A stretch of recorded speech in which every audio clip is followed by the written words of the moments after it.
Hello friends, welcome to my channel. Star Utsav पर आने वाले शो ये रिश्ता क्या कहलाता है कि टुडे एपिसोड का पार्ट फर्स्ट लेकर आ गए हैं। दूसरी ओर नैतिक को इस तरह जमीन पर पड़े हुए देख मनीष नैतिक के पास आ जाते हैं और बाकी सभी घर वाले भी नैतिक के पास आ जाते हैं और वह नैतिक को वहां से उठाकर अस्पताल में ले जाते हैं। फिर नायरा के पास किसी का कॉल आता है और वह कॉल पर यह बता देते हैं कि तुम्हारे पापा की तबीयत खराब हो गई है और इन्हें अस्पताल में भर्ती कराया गया है। नायरा इससे बहुत ज़्यादा टेंशन में आ जाती है। फिर सभी घर वाले उदयपुर आ जाते हैं जहाँ पर नैतिक को भर्ती किया गया है। वहीं पर नायरा भी आ जाती है। नायरा बहुत ज़्यादा दुखी होती है। फिर नक्श नायरा से बोलते हैं कि पापा ने किसी को भी नहीं बताया कि उनकी यह तबीयत खराब हो रही है। तभी वहीं पर प्रियंका मासी भी आ जाती है। तब नक्श प्रियंका मासी से बोलता है कि पापा के घर वाले बहुत सारे हैं, उन्हें आपकी ज़रूरत नहीं है। तब प्रियंका मासी अपना कार्ड दिखाती हैं जिसमें वह दिखाती हैं कि वे मेरे पेशेंट हैं और मेरे पेशेंट से मुझे मिलने से कोई नहीं रोक सकता। फिर सभी घर वालों को पता चल जाता है कि नैतिक को डिप्रेशन की बीमारी है क्योंकि प्रियंका मासी उसी की ही डॉक्टर हैं। फिर प्रियंका मासी अंदर आती हैं और नैतिक को चेक करने लग जाती हैं। फिर नक्श बोलता है कि मैंने इनको कितना गलत समझा, ये तो उनकी डॉक्टर थी। और वे ये भी बोलते हैं कि हम पापा हमारे इतने करीब थे और हमें पता भी नहीं चलने दिया कि उन्हें इतनी बड़ी बीमारी है। घर वाले बहुत ज़्यादा परेशान होते हैं और वह यह बोलते हैं कि अक्षरा के जाने के बाद हमें नैतिक का पूरा ध्यान रखना चाहिए था और वह अपनी अपनी गलती बताते हैं। तब सुहासिनी जी कहती हैं कि इसमें किसी का जोर नहीं है, जो होना होता है वो होता ही है। शुभम उस लड़की से बहुत देर तक बात करने के बाद वह लड़की वहाँ से जाने लग जाती है। वह शुभम को बाय बोल देती है। फिर सभी लोग नैतिक को कमरे में लाकर लिटा देते हैं। फिर कार्तिक नैतिक से बोलता है कि पापा आपने अच्छा नहीं किया, आपने हमें क्यों नहीं बताया इस बारे में। फिर नैतिक बोलता है कि मैं तुम लोगों को परेशान नहीं करना चाहता था। और फिर कार्तिक बोलता है ये सब हमारी गलती है, हम आपस में इतने लड़ते रहे इन दिनों कि आपको भी डिप्रेशन हो गया इस बात का। फिर नायरा नैतिक से गुस्सा करने लग जाती है कि पापा आपने क्यों नहीं बताया, अब आप खुद ही देखिए आगे का। और नायरा बहुत ज़्यादा रोकर नैतिक के गले लग जाती है। फिर नक्श भी बोलता है कि ये हमारी ही गलती है, हमने प्रियंका मासी को बहुत ज़्यादा गलत समझा और आपको भी गलत समझा।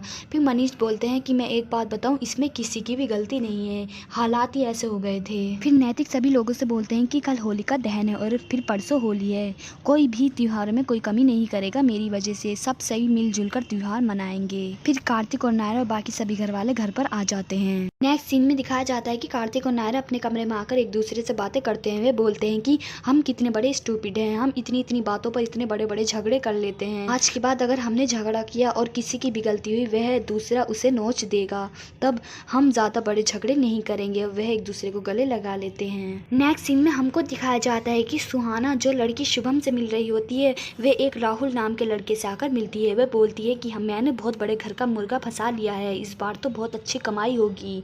वह बोलती है कि वह बहुत बड़ा स्टूपिड है, उसकी बस थोड़ी सी तारीफ कर दो और वह एकदम फिसल जाता है। तब राहुल बोलता है कि तूने उसे कैसे फंसाया। वह सारी बात सोचकर बताने लग जाती है कि बहुत आसान था उसे फंसाना। वह बोलती है आज तो बहुत खर्चा हो गया। वह माता की चुनरी उड़ाने में कितना बड़ा खर्चा हुआ। वह कहता है कि बड़े बड़े फायदा करने के लिए थोड़े बहुत तो इन्वेस्टमेंट करने ही पड़ते हैं। सभी लोग होलिका दहन के लिए अच्छे से रेडी होकर आ जाते हैं। शुभम सुहाना को कॉल लगाता हुआ होता है। वह कई बार सुहाना को कॉल लगा चुका होता है पर सुहाना उसकी कॉल नहीं उठाती है। लव कुश आकर पूछते हैं कि तुम्हारी गर्लफ्रेंड का क्या नाम है। वह बोलता है सुहाना। तो वे बोलते हैं कि जैसे कार्तिक और नायरा का कायरा हो गया है तो तुम्हारा क्या होगा। सुहाना के साथ शुशु वे हंसने लग जाते हैं। वहीं दूसरी ओर सुहाना जानबूझकर शुभम का कॉल नहीं उठाती। वे बोलती है कि अभी उसे और तड़पने दो। तब वह राहुल बोलता है कि अब कॉल उठा ले, बहुत देर हो गई है। वह बोलती है कि आज होलिका दहन है और वहाँ पर सिंघानिया परिवार भी आया हुआ है, आज मैं जाती हूँ वहाँ पर होलिका दहन के दिन। और वह जाने लग जाती है। कार्तिक और नायरा ने नैतिक के लिए एक सरप्राइज प्लान किया था। फिर सभी घर वाले पूछने लग जाते हैं कि बताओ सरप्राइज क्या है। सरप्राइज ये होता है कि वह प्रियंका मासी को वहाँ पर बुलाते हैं और प्रियंका मासी और नैतिक की फ्रेंडशिप करवाते हैं। तब दादी बोलती है कि लड़का लड़की कभी फ्रेंड नहीं बन सकते, अब देखना समाज वाले कैसे बातें बनाएंगे। वहीं दूसरी ओर शुभम बहुत ज़्यादा परेशान होता है। फिर वह कार्तिक और नायरा के पास आकर बोलता है कि मेरा ऐसा कोई इरादा नहीं था कि मैं तुम दोनों को अलग कर दूँ। मैं तो ये सोच रहा था कि अगर मैं डिवोर्स पेपर रखूँगा तो आप दोनों एक दूसरे के गले मिल जाएंगे और एक दूसरे को माफ़ कर देंगे। फिर कार्तिक भी शुभम को माफ़ कर देता है। फिर कार्तिक बताता है कि हम अब एक गेम खेलेंगे जिसने जो भी गलती की है, जो भी जिस याद को भुलाना चाहता है वह एक पर्ची पर लिखकर उसे होलिका दहन में फेंक देगा।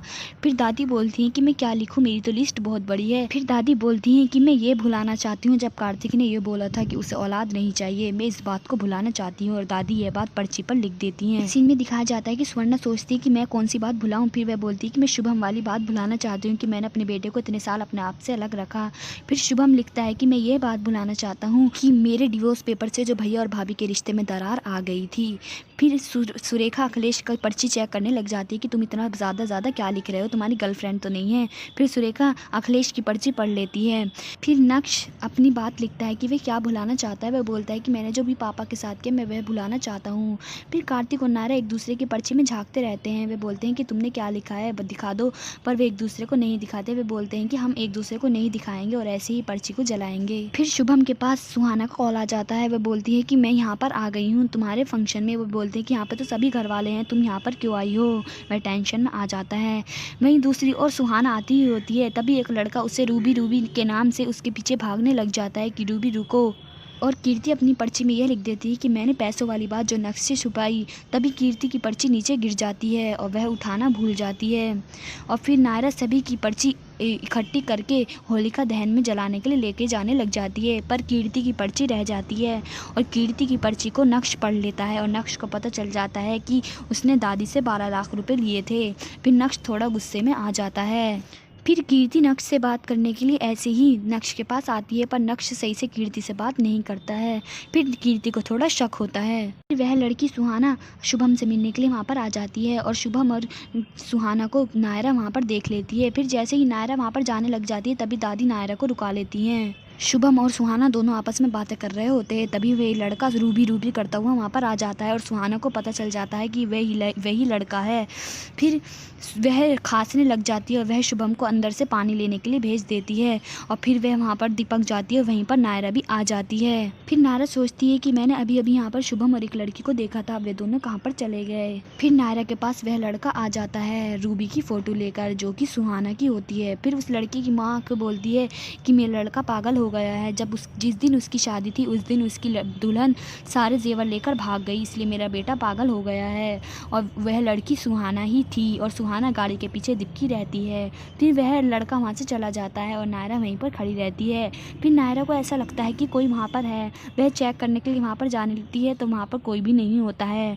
फिर वहीं पर कार्तिक भी आ जाता है। कार्तिक से नायरा बोलती है कि मुझे ऐसा लग रहा है कि यहाँ पर कोई है।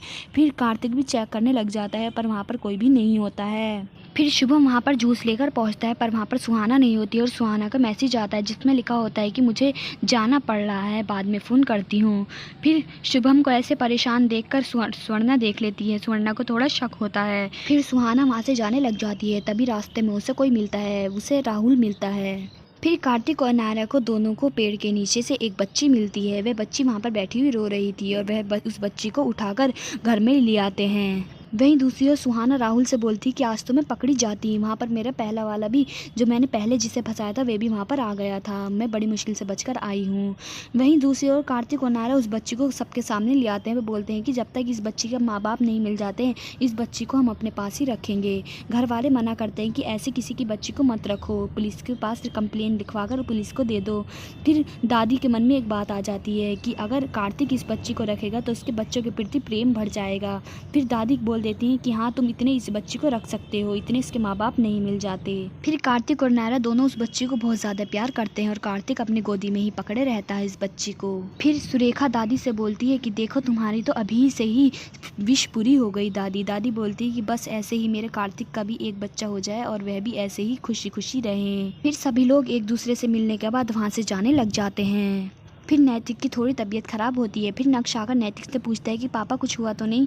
फिर नैतिक बोल देते हैं कि कुछ नहीं। फिर वह गाड़ी में बच्चे को लिटा देते हैं और वह आपस में बातें करने लग जाते हैं। इस पार्ट में सिर्फ इतना ही। इस वीडियो का सेकंड पार्ट हम थोड़ी देर में पोस्ट करेंगे, आप देख लेना। Thank you.